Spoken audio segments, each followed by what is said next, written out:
Hello বন্ধুরা, আপনারা কেমন আছেন? আশা করি ভালো আছেন, আমিও ভালো আছি। তো আজকে একটা স্পেশালি ভিডিও আপনাদের জন্য শেয়ার করব। তো স্পেশাল ভিডিওটা হলো কম্পিউটারের অ্যাপস কি ধরনের হাইড করতে পারবেন সেটাই আমি আজকে দেখাবো। ফার্স্টে মাউসটা হাতে নেবেন, তারপরে রিপ্রেস মারবেন। 2-3 বার রিপ্রেস মারার পরে আপনি দেখবেন রিপ্রেসের ফার্স্ট যেটা অপশন ভিউ ভিউ আইকনটা রাখবেন। রাখার পরে দেখবেন সবচেয়ে 6 নম্বর যেটা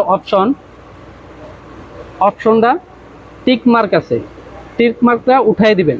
উঠাই দেওয়ার পরে দেখবেন কম্পিউটারের অ্যাপস হাইড হয়ে গেছে। তো এইভাবে কম্পিউটারের অ্যাপস হাইড করতে পারবেন। তে ফিরে আনবেন কি ধরনের, ওইটা তো শিখতে লাগবে, দেখাইতে হবে। তো ফির রিপ্রেসে যাবেন। রিপ্রেসে আসার পরে দেখবেন শো ডেস্কটপ আইকন, এটা ক্লিক করে দিবেন। ক্লিক করার পরে দেখবেন অ্যাপস